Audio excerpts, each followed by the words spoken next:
Welcome to the Michigan Golfer Show. Join us each week as we explore the people, the places, and the events that shape our great game. Hi, I'm Jack Berry, and we're here with Jerry Matthews, who has an enormous, wonderful world of stories and getting into the golf business in Michigan that was started by his father in the way back. And W. Bruce Matthews is in the Michigan Golf Hall of Fame. He's been honored by the Michigan Golf Course Owners Association. And why did that all happen? And now let's go back into the Matthews family scrapbook. Well, this is a picture, I don't know the year, 1927 basketball team at Michigan Agricultural College, which of course is now Michigan State University. It's the varsity basketball team. No, it's the freshman basketball team, excuse me. They had freshman teams back then. But anyway, at that point in time, my dad played basketball one year, and then he couldn't play anymore for other reasons. But he then became the assistant coach and manager of this team, and that's him over in this corner. And he worked with them quite a while and actually went to one road trip to the University of Indiana because the head coach got sick, and he always came back and always complained about that at the end of the story, that we were robbed, the referees robbed us, but things never change sometimes. My dad, when he got out of school, went for work for a firm in Boston, Stiles and Van Cleek, and one of his first projects was to go down to Florida and build a golf course. It's still there, Tarpon Springs, a municipal golf course at Tarpon Springs. And one of his jobs when he worked there was to keep a timesheet of every employee by hour and by how much they paid, 65 cents an hour or $1 or whatever it was. And this whole sheet here is by month, by week I mean, and there's I think about 9 sheets of these figures for one job, and then they didn't pay very much.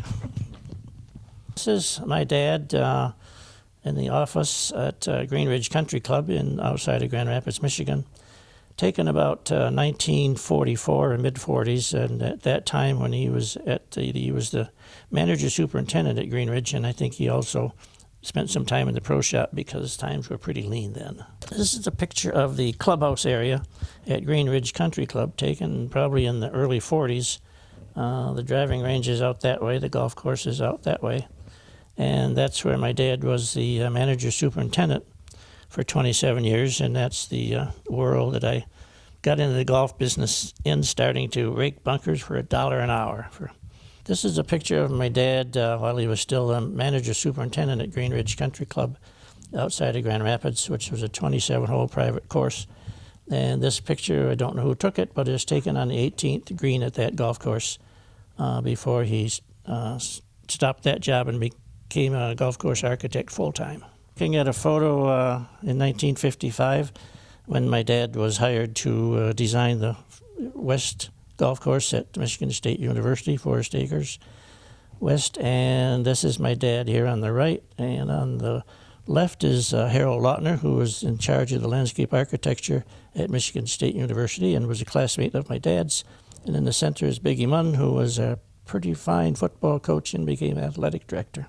All right, this was a sketch, I guess you'd say, of my father that appeared in the Grand Rapids Press in 1964, and he was really well known for having the best greens in western Michigan. He really loved to grow grass and do it well. A family shot of the Matthews people involved in the golf industry. On the right, here's myself. This is my dad in the center.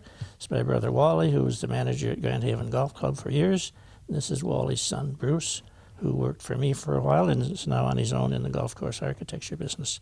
This is a picture of the annual meeting of the American Society of Golf Course Architects in Naples, Florida. The second meeting we could attend. We went to the first one in California, but we weren't officially in until this meeting.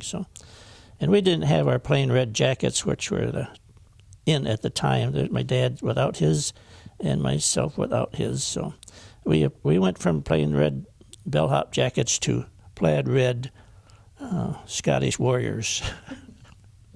Oh, here's a picture of the American Society of Golf Course Architects annual meeting in 1980, and happens to be at the Glen Eagles Hotel in Scotland, which is where the Ryder Cup was just finished up. And somewhere in there is my picture of myself, and my dad is somewhere right there, 1980.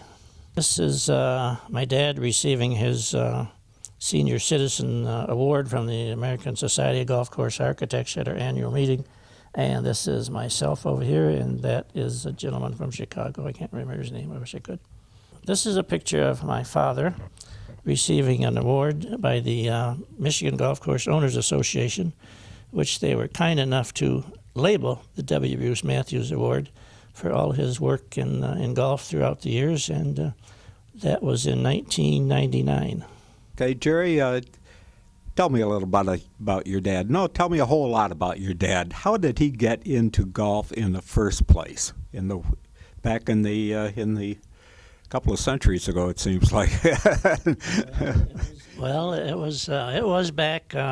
He's told me this more than once. Of course, I ate it all up. But he was raised on a farm down in Hastings, Michigan, and as a young man, he got his first job in the Ford tractor business in Hastings there. And one day a man came out from the Hastings Country Club, which had 9 holes, and I don't know how this quite happened, but he got to talking about golf with my dad, who was probably 16 or 17, I'm not sure which. And this man took my dad out to Hastings Country Club to the golf course. At that point, somehow, my dad became involved in golf. He then went to, following high school, he went to MAC, Michigan Agricultural College, to become a golf course architect, which is, I think, pretty strange back then. But we have to remember that the 1920s was the greatest golf boom this country has ever seen. So he got into golf that way, and he always told me he got a degree in golf course architecture from MAC. And I always wondered about that because they had a landscape architecture department. But I wondered about this degree in landscape architecture, so up on his passing, I found this degree, and it's in farming. But they did have that program. One of the instructors took him under his wing to get him involved in golf course design. And he graduated with a degree in agriculture and was hired by a firm in Boston, Stiles and Van Cleek, which was a pretty well-known firm on the East Coast. And he did some work for them in Boston. I can't think of the name of that one. In Florida, Georgia. And the Depression came. He came back to Michigan. Well, what did they do in that business? They were a golf course architectural firm, probably did some land planning or landscape, but that's where he got his start in landscape architecture, in golf course architecture, excuse me. Anyway, he eventually, like a lot of architects do, they want to be on their own, so he came back to Michigan and started 2 golf courses I know of. And one day the owner came out to one of his golf courses and he gave him some money. And he said, go pay off all the employees because it's over. The Depression is here. And his work ended. As a golf course architect, his work ended. So he searched around. I guess he found out he ended up as the manager superintendent at Green Ridge Country Club. Back then it was called Masonic Country Club. It was a Masonic Lodge Country Club on 300 acres. It had 27 holes, big clubhouse. And it also had a huge picnic area with a wading pool, fireplaces, swings, slides, everything. And at the other end, or the far end from the clubhouse, was a really nice big 2-story house with a great big porch where I lived for a long time. That was all on 300 acres. That was my playground as I grew up. Well, this was in Grand Rapids, and And I think today it's a big shopping center, something like that. But let's forget that. Oh, don't say that. That was the sad part. Let's forget that. We grew up there, and that was my introduction into golf without knowing it. The neighbor's child who was a superintendent at the golf course. His name was Jerry too. So at times we got into a little trouble, like boys do. We nearly burned down the maintenance building one day, and that was a wooden barn building. That wasn't fancy. And we got into another little skirmish. So one day we found ourselves in the back of a pickup truck with shovels, and the mile road from the pavement down below up to the clubhouse was gravel. So his dad would drive the truck and we'd fill the holes. There we go. The next year we found ourselves walking around on our hands or knees with rakes, pulling weeds out of sand bunkers on 27 holes.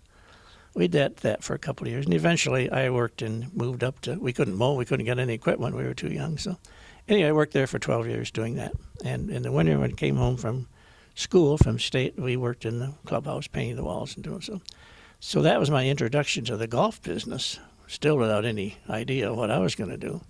He had me go to Michigan State. He had me go to get a degree in landscape architecture, and he said I probably should do that, so I did that. And so I did that, and I went into ROTC, slow down, and got a commission, and was sent to Alaska for 2 years.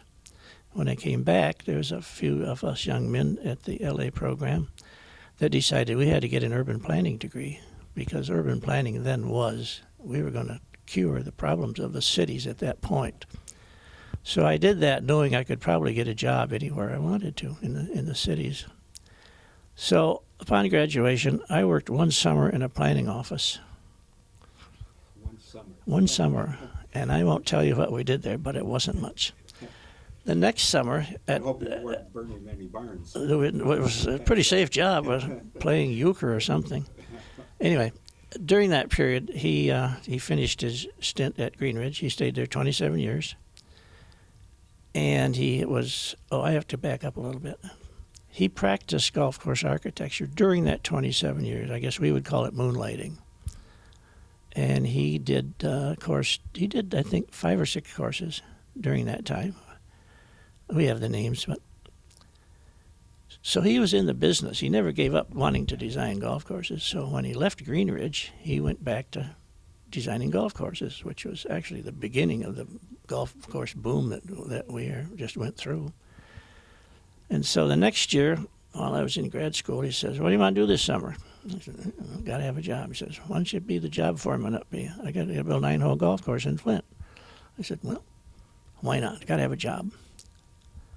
And that, and is a long story short, I've never done anything else but work on golf courses. And from that, I got into, spent 2 years in Alaska in the Army, came back in 58. In 59, my dad says, "You want to go to work with me?" I said, "Sure." And so I haven't done anything else since. Just started up. Did the two of you ever play golf together? Yes. He is a much, much better player than I am. He shot par one day. Go with him, and he'd meet somebody, and we'd get a job, and I'd draw all the plans, and he'd design it. Eventually, he just went and met the owner, and I'd do all the work. I'd design it and draw it up, which I enjoyed.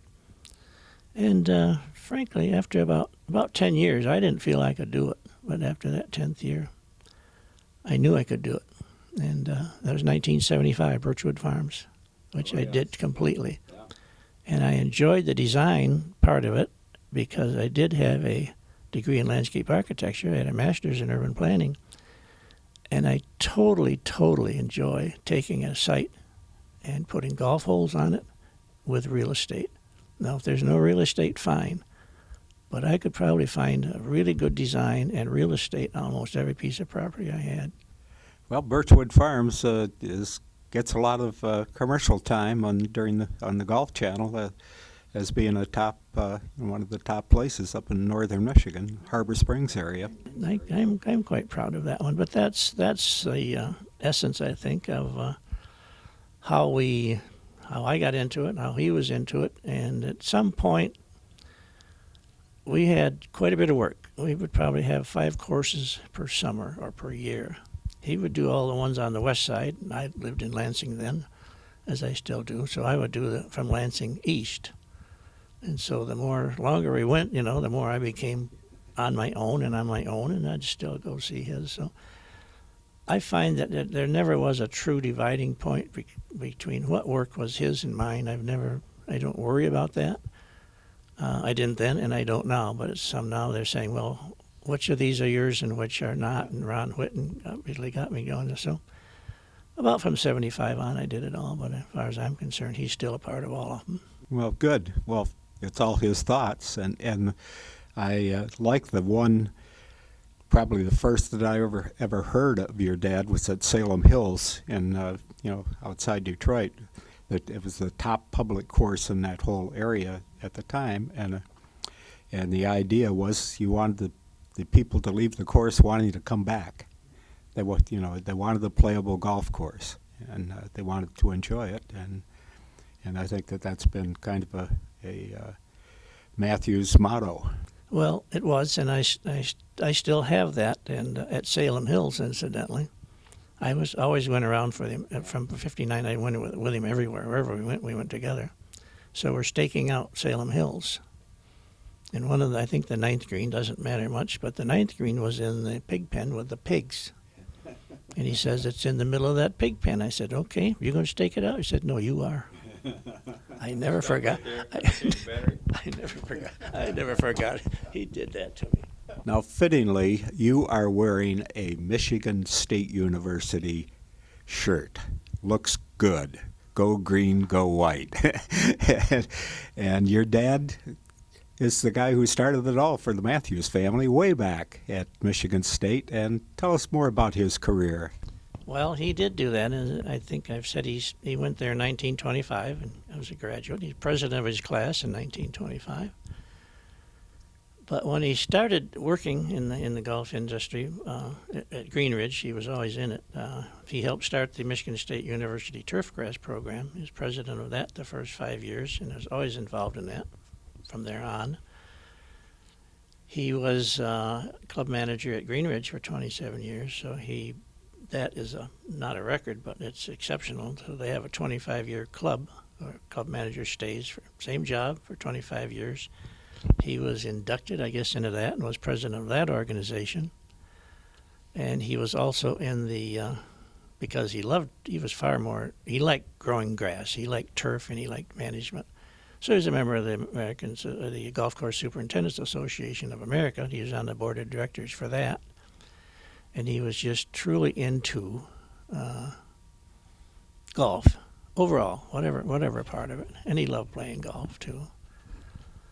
So that's that gets me around to me, I guess, because that whole, I don't know, aura or something, a family of being in golf. Of course, my brother was 5 years older, and we all went to start to work there in maintenance as soon as we were old enough to work.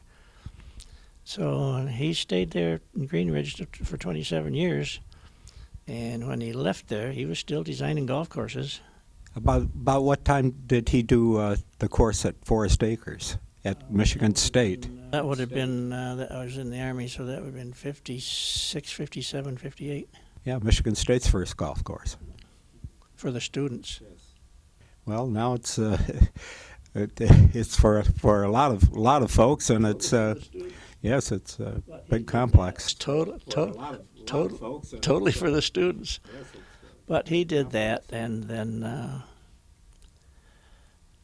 think he started. I think I was in '59. I started with him, and I think it was the early '60s, mid '60s. He started got hired to do a golf course in Grand Haven by a private group, and they ran into, well, actually only three people: the attorney in town and the guy that ran the coal docks in town. They had the equipment to build it, so he was building a golf course. And I staked that one out, too. Not two, but I staked that one out. At that point, I was doing all this stuff, drawing it up and staking it out. But they ran into financial difficulties, so that they were building it for the Masons in Grand Haven, so it didn't work out. So my dad and the local attorney and the owners of the coal dock there took it over for 50 cents on the dollar. And that's the beginning of Grand Haven Golf Course, which ultimately, when he got done, he bought a house there and lived there, and Wally worked there as a manager for forever until 2-3 years ago. I didn't live in Grand Haven. I still lived in East Lansing, but that helped build that one from start to finish. Well, Grand Haven was always one of the top-rated courses in the state, and got national ranking, too. Grand Haven and Salem Hills were in the first two of his courses that were in that ranking that came out. So he was pretty pleased with that, and that was his baby, that Grand Haven golf course. So, and he stayed, he lived there and died there. Not with my mother, which is not good, but they died at home on the golf course and into their 90s. Well, he had a wonderful life, had a wonderful career. I just wanna dream. Hey.